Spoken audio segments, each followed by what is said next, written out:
Hi, everybody. Welcome to Christian Homestead. My name is Jared. We're looking at doctrineandcovenantcentral.org, and they have a part of the website called General Histories, which are basically a collection of autobiographies and life sketches of early members of the church. And it's really, really helpful and a really good resource to use, because otherwise you would have to go to the church history catalog and just read it like this in cursive. Sometimes at the end of these documents, you have a typescript, which helps. Other times you don't. The only problem is you can't search this very easily.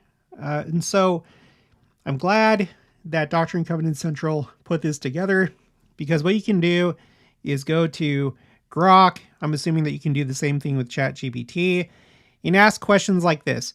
Can you find me all references to Adam-ondi-Ahman on this website?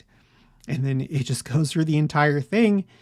And I narrowed it down, and I found a couple quotes that I need for my spreadsheet called Quotes A through Z for the topic Adam-ondi-Ahman, Adam's altars. So that's what we're going to cover in this video. The first one comes from this. This is Recollections of Orange L. Wight, son of Lyman Wight. And then we have another one. This is from the Autobiography of Chapman Duncan. And I know that there's still so much more to find, and I need to find it all. So this is currently row 18, and oh, actually I had it reversed. We're going to look at the Chapman Duncan account first. Okay. So we're just going to read it from my spreadsheet. It starts out, I think, the next day. I always verify things just in case there's a mistake made, and I just want to verify things for myself. So this is page 15 on the church history catalog. You see right here. I think the next day he said, so this is what we're reading from. Okay. I think the next day he said to these present, Hiram Smith, Bishop Vincent Knight, myself, and 2 or 3 others, get me a spade and I will show you the altar that Adam offered sacrifice on. So this is Joseph Smith that he's talking about. I believe this was the only time Joseph was in Ondi-Ahman. We went about 40 rods north of my house. He placed the spade with care, placed his foot on it. Then he took out the shovelful of dirt. It barred the stone. The dirt was 2 inches deep on the stone, I reckon. About 4 feet or more were disclosed. He did not dig to the bottom of the 3 layers of good masonry, well put up wall. The stone looked more dressed, like stone, nice joints, 10 inches thick, 18 inches long or more. We came back down the slope, perhaps 15 rods on the level. The prophet stopped and remarked, this place where we stood was the place where Adam gathered his posterity and blessed them and predicted what should come to pass to later generations. Okay, so this is new to my spreadsheet. And before we continue to the one from Orange L. Wight, we need to read another account that goes along with what we just read about the spot where Adam blessed his posterity, because it seems that it is known. And we're going to look at this map in just a second, and I'll show you. So I created a new row. This is currently row 20 for Adam-ondi-Ahman, site of the first gathering. And we're going to read this. This is from John D. Lee, early church member. You can find it in Mormonism Unveiled, published 1882. And yes, it's against the church, but they can still record accurate things. And it seems that scholars, with this reference at least, they've used this in publications. I first found out about this one from a book called Sacred Places, Missouri.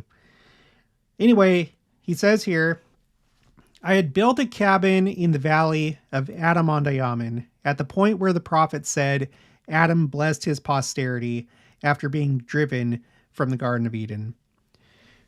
Okay, so let's go to my map where I have all these church sites marked in Missouri, in Illinois, Iowa, Nebraska. I'm trying to go to as many of them as I can and record them and put them on my other YouTube channel called Explore Church Sites.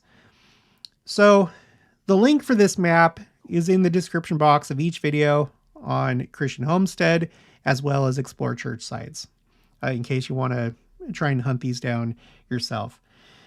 Okay, so this is the parking area for Tower Hill. When you come to Adam-ondi-Ahman, here's the entrance. Either go to the left and go down to the valley overlook, or you go to the right and then come up here, you pass Spring Hill Summit, turn left, you come down, and then you park down here. And then there's a trail that you can walk down. You go down this trail, and then right here, this is where Adam's altar of prayer was located.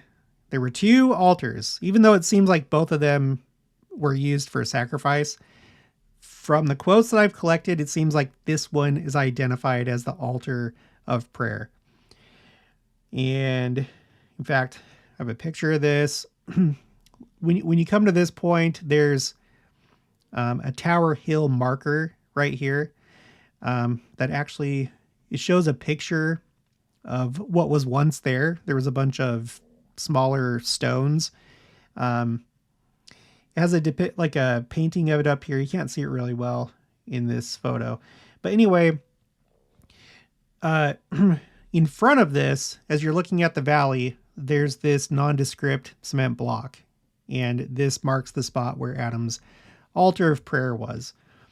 So we're talking about where Adam blessed his posterity and had that first meeting of Adam-ondi-Ahman. And I guess this is at least the spot where Adam was. Who knows how many people were there that attended that. But if you go directly south, this is based on what we just read. It's also talked about in Sacred Place in Missouri. If you go directly south into this farm field, or in other words, the valley floor of Adam-ondi-Ahman, this whole thing right here is the valley, this long elongated shape. If you go directly south into the farm field, it's somewhere down here. So I'm just going to read from the book, just a short part. So this is talking about the Chapman Duncan cabin site, which was south of the John D. Lee cabin site. And it was John D. Lee's cabin site where Adam blessed his posterity. So Chapman Duncan's cabin site was 660 feet south of the altar. So I'm not going to measure it, but probably somewhere over here. And then John D. Lee's cabin was closer to the altar site. So it was probably just somewhere around here. Okay. I don't know exactly. Maybe I'll figure it out someday. But at this point, if you go there and you get to this marker, it has a nice view of the valley right over there. It's going to be somewhere down there. Okay.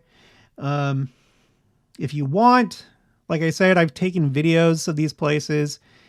This is my playlist called Davies County, Missouri Church Sites. I've gone to Adam-ondi-Ahman, Gallatin, the approximate location of the city of Seth, where there would have been another temple, from what we've researched. More recently, we've been to Millport, which no longer exists, but this was the last place that Joseph Smith was imprisoned in Missouri before being allowed to escape. Okay, so here's a video that shows, oh yeah, you can see it better here. So here's one of the photos of the altar, or what remained of it. And then this kind of like this drawing or painting right here. It kind of shows like a mound right there of stones. And yeah. Okay, let's go back to the spreadsheet. So that was just a little tangent. We're mostly talking about altars in this video. The other new quote that I have, this is from Orange L. Wight. He was an early church member and the son of Lyman Wight. And Lyman Wight lived at Adam-ondi-Ahman, and that's one of the main things that you can see that the church has marked. They have his cabin site. Let me see if I can get to it. They have his cabin site. It has another like marker like the one that we just saw for Tower Hill right here. This is the site of his second cabin. You see the number 4. That's because I have a spreadsheet for this too, for all these church sites.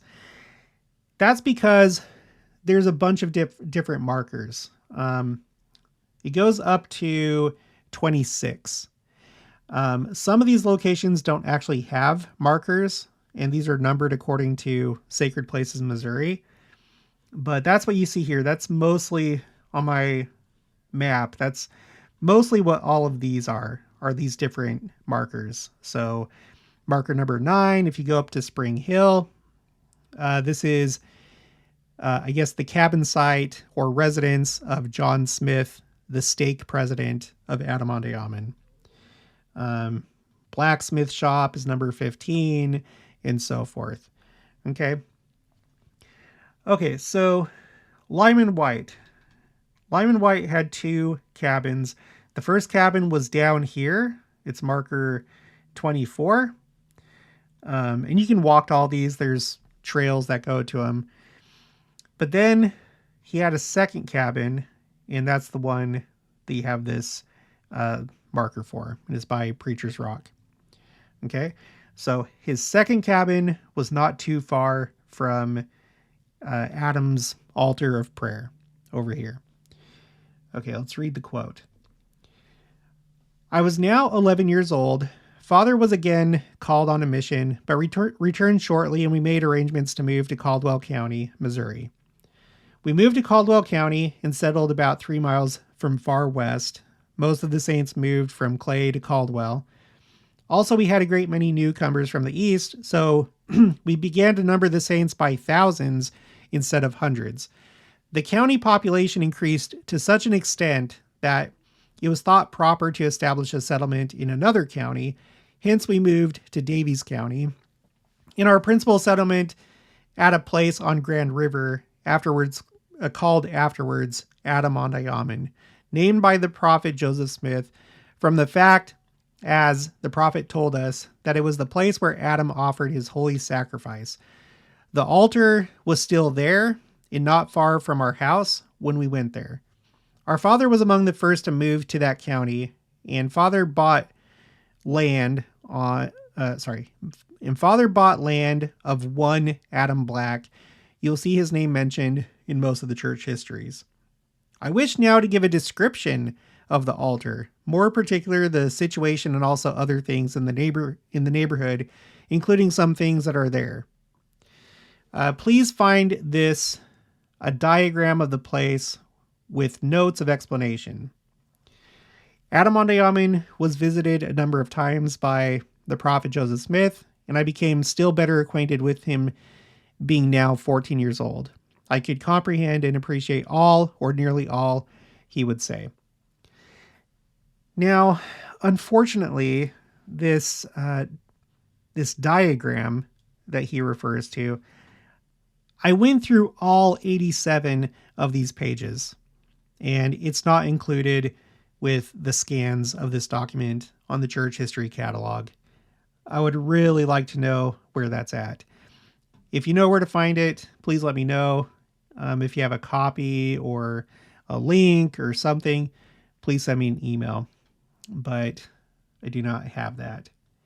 So that's okay though, because we have all these other quotes, and we have these historical markers that you can go and visit. So we have this altar over here on Tower Hill, marker number 1. And again, it's just, when you go there, it's just this cement block right here. All the rest of these are numbered. Again, there are some of the locations that don't have a marker, but all the ones that do have a marker, they are numbered. And then the other altar, from what I've been able to tell, would have been over here on Spring Hill, where the city was being built. And this is the site where the temple was going to be built, marker number 10.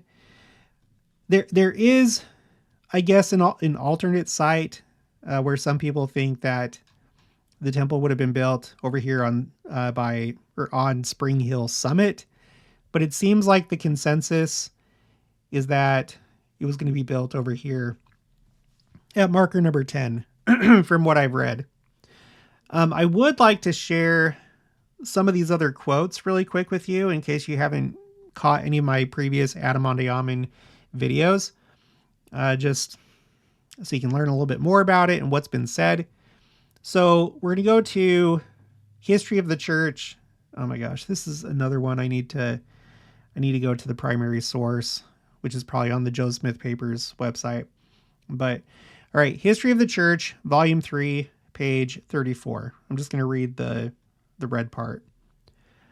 On the brow of the bluff stood the old stone altar, and near the foot of it was built the house of Lyman Wight. So that we were looking at that earlier. When the altar was first discovered, according to those who visited it frequently, it was about 16 feet long by 9 or 10 feet wide, having its greatest extent north and south. The height of the altar at each end was some 2.5 feet, gradually rising higher to the center, which was between 4 and 5 feet high, the whole surface being crowning. Such was the altar at Diamond when the prophet's party visited it. Now, however, it was thrown down, and nothing but a mound of crumbling stones mixed with soil and a few reddish boulders marked the spot, which is doubtless rich in historic events. It was at this altar, according to the testimony of Joseph Smith, that the patriarchs associated with Adam and his company assembled to worship their God. Here, their evening and morning prayer, and see right there, the altar of prayer. Here, their evening and morning prayer ascended to heaven with the smoke of the burning sacrifice. So, yeah, there was burnt sacrifices there too. Prophetic and symbolic of the greater sacrifice then yet to be, and here angels instructed them in heavenly truths. So, that's interesting to think about. It's not just Adam and Eve that were using this, but this was essentially the first temple site. You had the Garden of Eden itself, in which they were in the presence of God. And so in that sense, like that's kind of a temple place, a temple site, something akin to the celestial room being in the presence of God. But after being cast out of the Garden of Eden in Jackson County, Missouri, they came up to what's now Daviess County and had this temple space where they did their sacrifices. Not just them, but also, like it said, the patriarchs. And so it makes sense that at this first temple site, this, proto-temple area, that's where the meeting of Adam-ondi-Ahman would take place.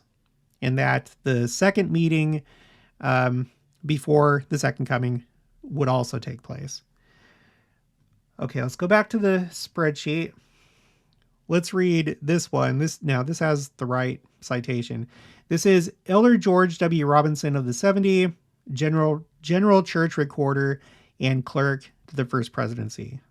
You can find this in Journal, March to September 1838, pages 43 to 44 on the Joe Smith Papers website. I'm actually just going to read the red part so we don't take up too much time. Lyman Wight, who lives at the foot of Tower Hill, a name appropriated by President Smith in consequence of the remains of an old Nephitish altar and tower. So here we get a little bit of additional information. It seems that altar was also used by the Nephites. So originally built by Adam, used by Adam, and then it would seem later on that the Nephites used it as well. In fact, maybe maybe all that remained was actually from the Nephite altar. Maybe the original altar was lost, or only some of the stones were there, and then later the Nephites reconstructed it or something like that. I don't know, but both Adam's altar and also a quote-unquote Nephitish altar. Here we have one from, at the time, Elder Wilford Woodruff. This is the Wilford Woodruff Papers website, Autobiography, page 141. President Kimball said, "I have told the people today far greater things than drawing handcarts design. Joseph Smith took President Brigham Young and myself to the very spot in Adam-ondi-Ahman where Adam offered his first sacrifice, a spot now called Hogback." So I don't know which altar is being referred to here. I don't know where Hogback is. I haven't been able to answer that question yet, but you have Wilford Woodruff that mentions it a few different times. Let's read this one. This is Journal, January 1st, 1873 to February 7th, 1880. A.O. Smoot told Wilford Woodruff that he and Anlinson Ripley, while surveying out Adam-ondi-Ahman about 22 miles north of Jackson County, Missouri, they came across a stone wall in the midst of a dense forest and underbrush. The wall was 30 feet long, 3 feet thick, and about 4 feet high above the ground, and laid in mortar or cement. When Joseph Smith the prophet visited the place and examined the wall, he said it was the remains of an altar built by Father Adam, where he offered sacrifice after he was driven from the Garden of Eden, which was located in Jackson County, Missouri. The whole town, which was laid out and named Adam-ondi-Ahman, was in the midst of a thick and heavy forest of timber, and the place named after Adam's altar. The prophet Joseph said, "It was upon this altar where Adam blessed his sons and posterity before his death." Let historians of the church note this. So this one seems to be a little bit different from what we read, both with the measurements as well as the location, because originally we talked about the fact that according to the other account, the other two accounts, the place where Adam blessed his posterity, if it's talking about the first meeting of Adam-ondi-Ahman, that took place in the valley itself. And this seems to be referring to the same thing, that blessing his posterity before his death. So this one seems to indicate that it was at the altar. I don't know. Maybe there were, maybe the meeting took place between the valley floor as well as the altar. Maybe that was part of the proceedings. I don't know, but you have that as well. Okay, now this one refers to the altar of sacrifice on Spring Hill. Up until this point, we've been mostly talking about the Tower Hill altar.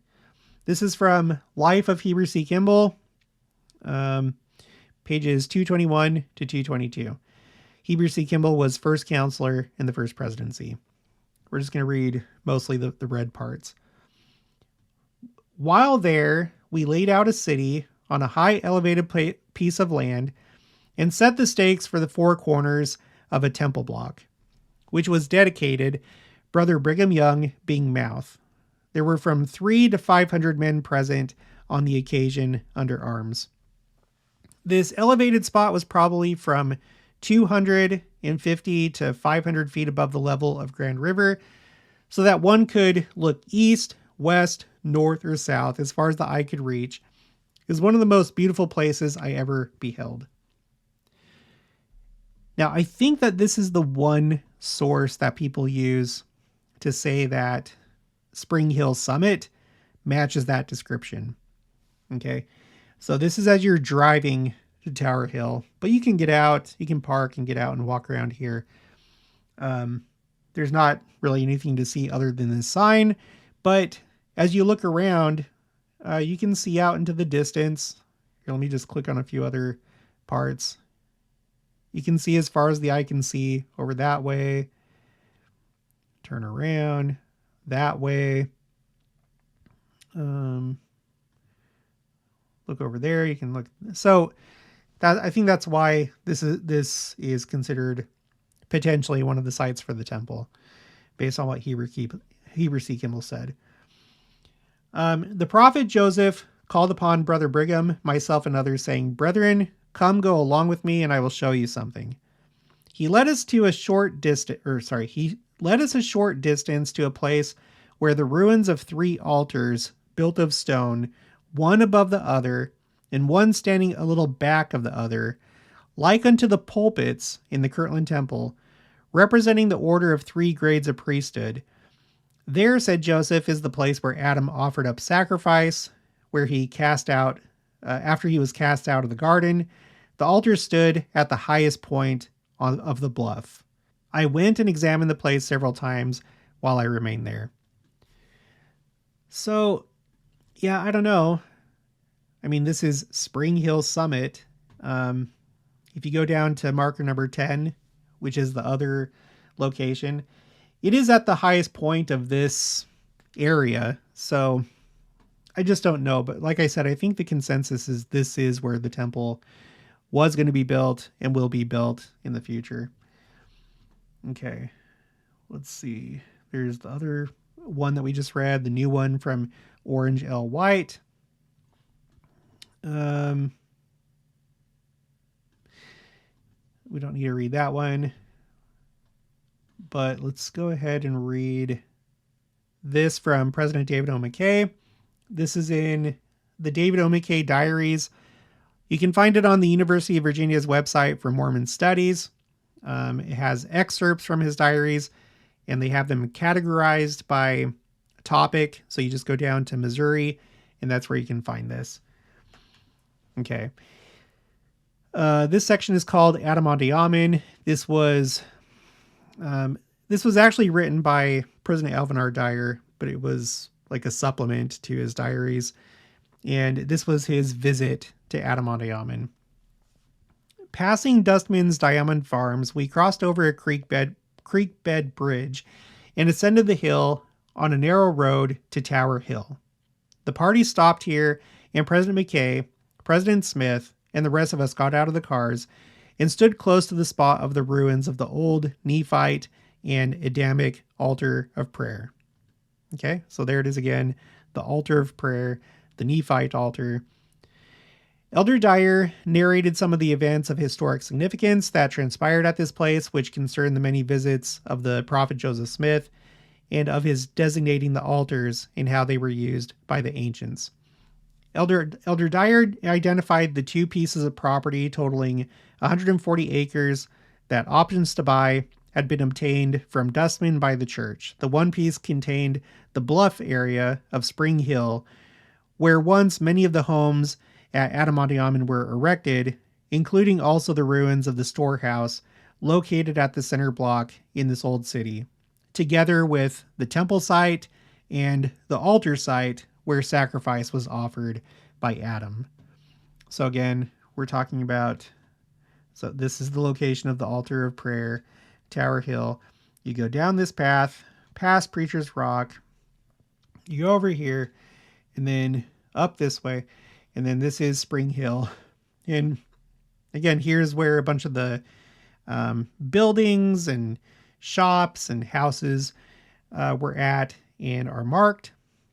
Again, you have the home of John Smith, stake president. You have marker number 11 for public building, number 14 for public building, and then the one that we talked about, number 10, public square and religious site. The last thing I want to share in this video is what happened to these altars. Why aren't they still there? The only explanation that I've seen comes from President Alvin R. Dyer. He was counselor in the first presidency. This is in a book that he wrote called Refiner's Fire, and you can find this on page 208.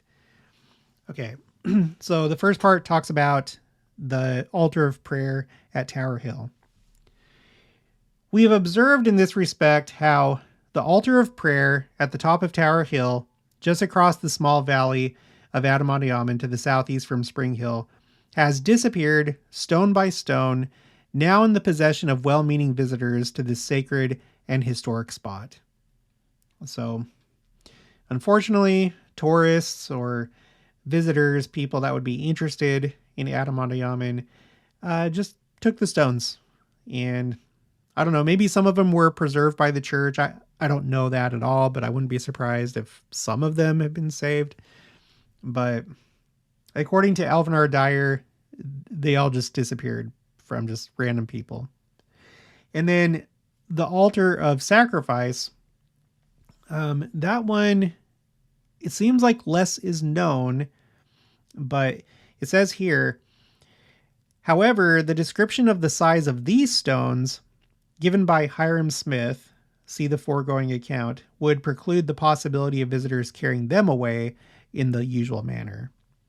So it was not made up of like smaller stones. It was bigger stones. Like Heber C. Kimball said, it seems like they were maybe 3 boulders put together, or maybe they were shaped. I'm not sure, but they're larger. It wasn't a collection of stones. And then I've already done a video on this, but essentially there was a resident, like after the Saints left, the land was owned by other people. And one of these people was a man named Barlow who lived and worked there. And he said that he believes that a man named Joe Miller, who came to work for Roy Dickerson as a farmhand, that he's the one that took him away. And I'm just going to read the red part. Well, when his year was up, so after he was done working for Roy Dickerson, well, when his year was up, he got Roy's team, got 2 or 3 of the neighbors to help him load the stuff in it in one box about 5 feet long, and it took about 4 men to lift it into the wagon and pack it to the door and slide out into the wagon. And he had 5 boxes altogether. And so when they come up to town here, they come up the street down there where the people used to stand off that steeples. And there were 2 men standing there on the platform. He said, go on up and weigh this stuff and bring it on back down to this boxcar. Later on. So when they went to put it up on the wagon into the car, the boxcar, there was about 5 men to lift it up and slip it up in there. And it was about all they could lift. They put 5 boxes there. And when they put the 5 boxes in, some of these strange men standing there at the depot, he pulled the door shut and put a seal on it. So this fellow told me when he came there from Salt Lake City, but Dickerson told me he didn't come from Salt Lake City. He came from Illinois. Oh yeah, I should have read this part, but I guess Barlow was there because he says, so I had a pair of scales and I weighed it, but I didn't have any recollection of what it weighed or didn't pay much attention to it at that time. So he doesn't know for sure what was in the boxes. He was there when Joe Miller shipped something away after he was done working for Roy Dickerson as a farmhand. So that's really the only explanation that we have that I know of. And President Alvin R. Dyer, who knew Barlow really well, decided to include his story in the book. But yeah, I think that's pretty much it. So it's really interesting. I can't wait to see a temple built there someday. In regards to the meeting of Adam-ondi-Ahman, I'm not going to cover that right now. Joseph Fielding Smith said that the majority of the church is not going to know when it happens. I think a lot of people have the expectation that the entire church is going to somehow come here and there's going to be a huge meeting. Maybe that's the case, but Joseph Fielding Smith said that the church at large will not know that it happens because Christ is going to come as a thief in the night at a time that we think not. And that kind of makes more sense to me. But I think at some point in the future, like in the millennium, I think this area will be developed. I'm sure that there will be a city around here. I don't know if anything would be built in the valley, because maybe that would be kept, just sacred and as it is right now, just without the farming. It would be great to see these altars restored, maybe. Or maybe they wouldn't be. Maybe there would just be the temple that would be built. But it's just exciting to think about the future. I can't wait to see what this looks like in the millennium. I can only assume that Adam and Eve are going to live here, because on the celestialized earth, those that are worthy of the celestial kingdom, they're going to inherit the earth for eternity. And so I would think that this is probably where Adam and Eve would live for eternity. Anyway, that's all that I have for this one. I'll talk to you guys later.